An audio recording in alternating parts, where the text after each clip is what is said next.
Welcome back, Cardboard. As soon as I get home from work, I hear Frankie yelling upstairs on her phone. You're sorry? A moment of silence. You expect me to believe that? Nows. So what? You're still a cheater, and I don't want to love someone I can't trust. Not Nows. You better not come out here. I have to stop myself from yelling. Please come. Pause. Hunter? Pause. Fuck. When I hear her door swing open, I beeline it to the kitchen and pretend I'm looking for something in the pantry. Mom, I've got good news and bad news. I walk out and look at her eyes. They're glassy, but I can't tell if anything has fallen from them. I cross my arms and lean against the refrigerator. I'm listening. Hunter's probably on his way out here to fetch me. Fetch? He said the girl tricked him. I can't tell if this is supposed to be a good or the bad news. Really? He got drunk at his buddy's dorm and slept with this chick and had a blackout, and she told him she was pregnant, but turns out she made it up. So he still loves me and wants me back. Wants you back or wants you to come back? I'm not sure. Where's he planning on staying? I don't know. But would it be possible for him to stay here for a few days? Oh. Because by then we will have figured out what we're going to do. You must think everybody's in college, frankly. Frankie, Hunter's not. What? He got his bachelor's in digital engineer. He's a geek freak. Well, that's good to hear. It means he's employable. True, but he just got into the master's program and it's all about app development and software designs and blah, blah, blah. Who cares? And now you want me to turn your room into a honeymoon suite so you can rekindle what you swore to me was lost? I said I was mad at him. I didn't say I didn't love him anymore. What on earth do you think you know about love, Frankie?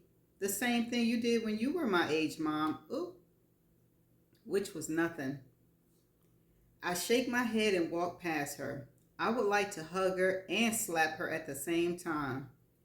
I understand the spell she's under, but now I'm anxious because so much is happening and I don't know if I'm handling it the right way or not. I don't know how you're supposed to know. Nevertheless, I walk out to the garage and look at the stool I haven't touched. I'm not thinking about Percy or staging when I get a clean rag out of the drawer and dust it. Of course, here she comes again. What now, Frankie? Can I ask you a personal question, Mom? How personal? How many times have you been in love? 5 and 2 to grow on. We both laugh. I'm glad we can. Is that considered a lot? I have no idea. I haven't done any surveys. We laugh again. Just so you know, Hunter's pretty handy and can help you do anything you need help with. That's nice to know. So is this what you came out here to tell me? No. A lot of things are going through my head, which is why I was wondering if it would be possible to borrow your car. To go where, if you don't mind my asking? The reservoir. I can use a run. Of course, but can I have your father's phone number? What? You heard me. What do you want his number? Why do you want his number? Because I would like to talk to him. I told you I can't go live there now with... It's not about you. It's about me, sweetie. I don't get it. Can you just write the number down and leave it on the kitchen counter for me, please? Promise me you won't tell him about the whole Hunter situation. Go run, I say, and started looking for some tarp. I unfold the garment box I bought from one of those storage places. Those storage places use the shop vac to blow the accumulated dust off the stool and put it inside the small opening that allows me to slip inside. I put on a mask and goggles and stand there like a prisoner looking at the stool. I can't paint. It feels so important right now. Ludicrous. It also feels like a waste of time because what am I going to do with this stupid stool if and when I ever finish painting it? I cover it with a beige drop cloth and back out of the cardboard entrance. As I head back inside, the garage wall phone rings, so I reach over to answer it. Hello, Georgia.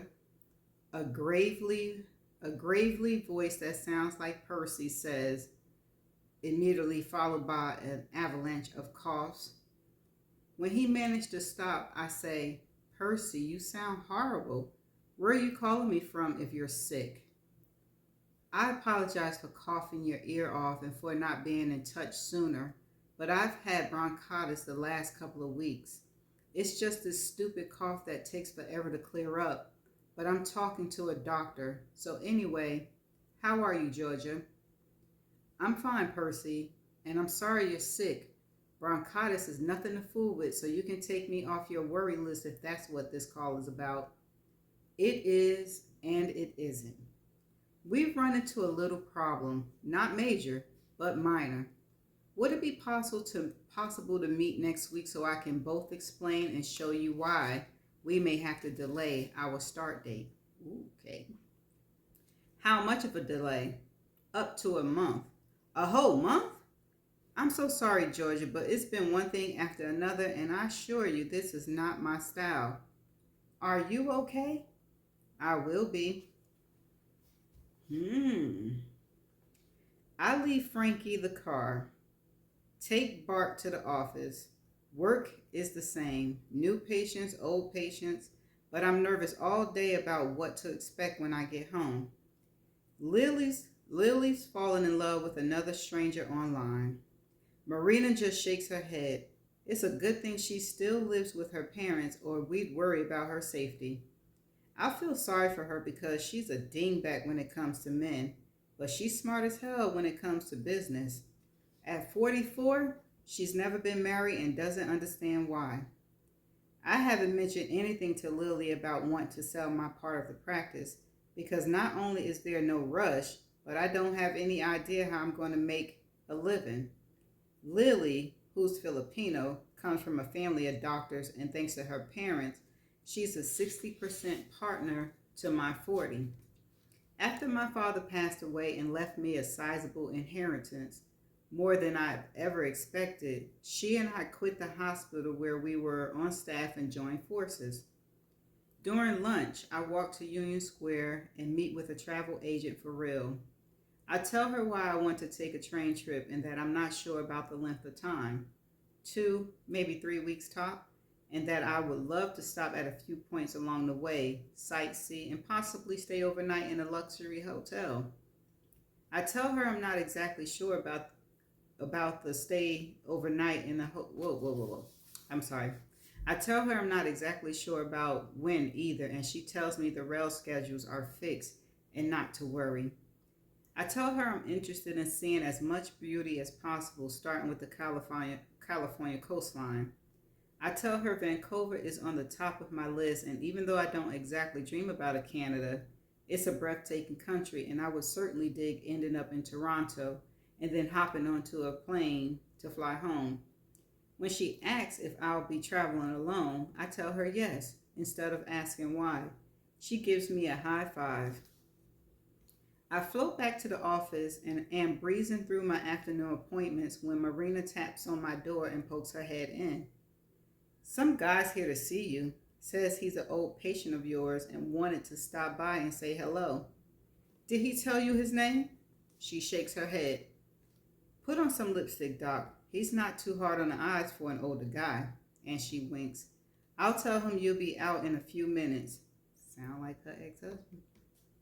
Before I get a chance to tell her to ask who it is, I put on a fresh coat of raging red, take my lab coat off, and hang it behind the door. I'm disappointed as hell when I see an older but still handsome, very handsome version of Niles looking at eyewear. He has on a black suit I remember buying him one Christmas. At least one of us still fit into our old clothes. Marina, who always closes up the office, looked like she's not going anywhere anytime soon. It's okay if you leave on time, I say, showing off a fake smile that basically tells her I'm really hoping she stays. But she misses it and grabs her black purse and her black umbrella, since it's now raining, and nods to Niles, says she'll see me tomorrow, and leaves with a "it's about time" smirk on her face. I turn and look down at him. So what in the world are you doing here, Niles? Well, what a wonderful hello, and good to see you too, after all these years, Georgia. You didn't answer my question. And didn't you know that while you were in prison, God invented cell phones? He sits in the yellow chair, holds up a black iPhone. I figured if I called, you wouldn't see me, and I wanted to know how you were holding up since our daughters come home so distraught. She's not distraught, she's in love. Same difference. And then we just look at each other, unsure of what to say. I want him to leave and come back after I had time to figure out just what to say to him. She'll be okay. That's easy for you to say, Georgia. Don't you remember how hard it felt being brokenhearted? I do. Even though he didn't really break my heart, he just disappointed me. But I say, of course I do. And then I sit down in the gray chair 3 seats away. And this is where we meet. We met, he says. Updated quite a bit. Nice touches. So how was prison? I asked, wishing it hadn't slipped out like that. I couldn't think of anything else to say, and I know it was cruel. I'm sorry, Niles. I didn't mean to say that. To be honest, it was probably the best thing that ever happened to me, besides you and Frankie. It was an enlightening and humbling experience. I learned a lot. Like what? That I was an unbearable asshole. I'm not loving this already. That I don't always have to be in control. I try to wipe the smirk off my face. That I'm not always right. Silence. And more silence. That's it? Well, I think everything else falls under the same general umbrella, don't you? I'm not the one to judge. Oh, but that's one thing you were always pretty good at, Georgia. Ooh, somebody else telling Georgia about herself. I turn my head like Linda Blair in The Exorcist. If you came here to indict me like you were indicted, you can leave now, Niles. I've got enough problems dealing with our daughter without being ridiculed by the ex-husband I haven't seen in years. This is quite a hello. I'm sorry, he says with the utmost sincerity, but I came because I want to know what I can do to get off your most hated list. I never hated you, Niles. You sure had me convinced. I stopped liking you. What's the difference? You went to college. You know the difference. They both mean that a person holds a great deal of disdain, which can be toxic, and it's what I sense you felt about me. True, but not in the beginning. I just felt like you conned me. Conned? You misrepresented yourself to make me believe you were this kind and gentle and caring person, when in fact you wanted a woman you could control. But by the time I figured this out, I was already the mother of your child, which I also didn't want to do, have another baby. At least not as soon as when you talked me into it. But as the clock ticked, I started realizing how much I was doing to please you, how you set the rules for how I was supposed to show you I loved you, but you never quite got around to caring how I might want to be loved. Wow, did you just press play somewhere? I think I might have. Because, like I said, I was an asshole. However, I will say that I learned a lot of this from my father, who as a Nigerian ran his household and his wife like a drill sergeant. It was all I knew, and I'm sorry. Well, those are 2 words I never heard you say. I've said them a lot over the years. It's just taken me this long to say them to you, which is why I decided to show up unannounced. Well, I'm sorry too that things turned out the way they did. I'm a more easygoing guy now. And how about you? I was always easygoing. He's shaking his head. We had more in common than you realize. We were like Darth Vader and Princess Leia. Oh, really? I hope you softened up, but it doesn't sound like you have.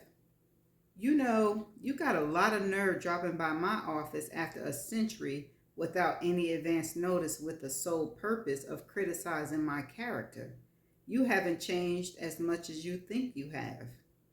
I've never criticized your character, Georgia. I just thought mine was more important.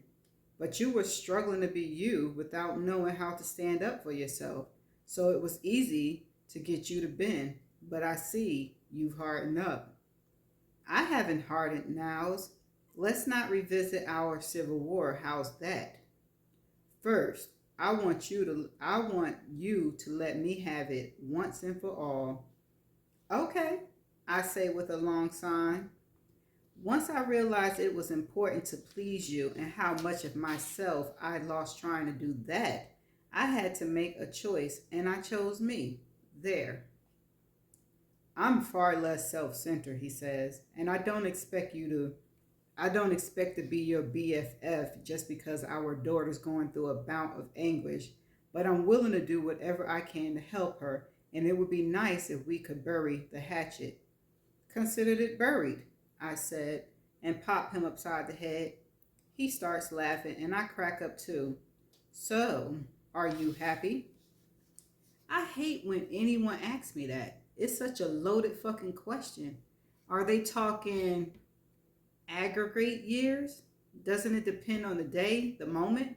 Or are they referring to the last year or the last month? I'm hopeful. And you? Well, I'm trying to recognize it. You've remarried. I have, and she's a wonderful person. However, she reminds me of me back when. I hear she's loaded. You don't know anything about her.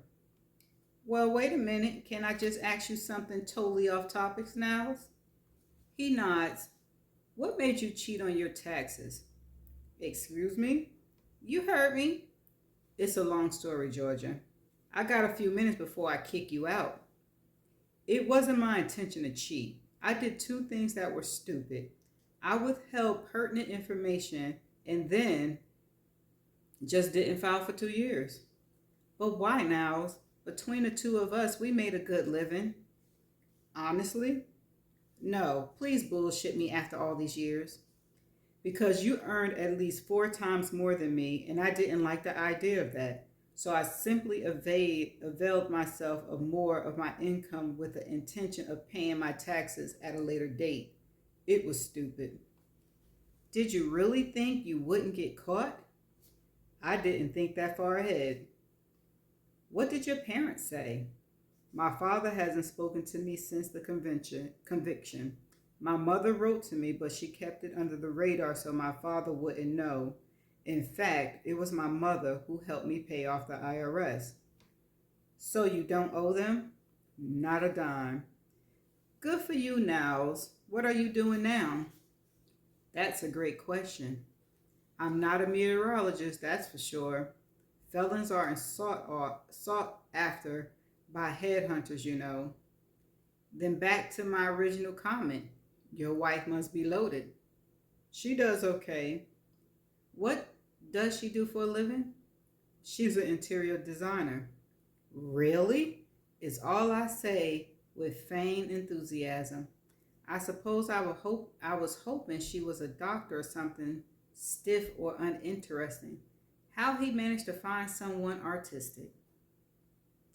I've got a number of business plans in the works, and please don't ask me what they are. To be honest, I really don't care now.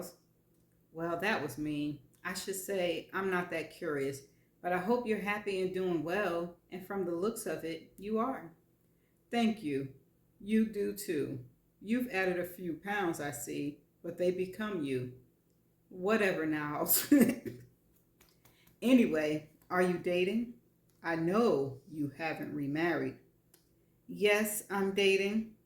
Anything serious? Time will tell. I stand up and then he stands up. Would you like to grab a bite? He asks. Maybe some other time. Seriously? No, but it sounded nice, didn't it? I hope you never forget that you did love me once, Georgia. I suppose I did, Niles, but unfortunately, it's not what I remembered most. I don't want him to hug me, but he does anyway, and he feels like cardboard. Okay, that's the end of that chapter. So, Niles came to visit her.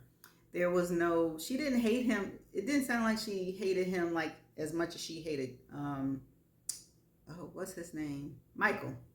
Because I guess Michael cheated on her, but Niles ended up being a fraud and they just separated without too much, drama. And and I'm still like the daughter is not telling the whole. Frankie's not telling the whole truth about something. They gonna get down to it. It's gonna come out and see. But this is a good chapter. I like it. Nice to meet you, Niles. All right, so until my next chapter, see you. Bye.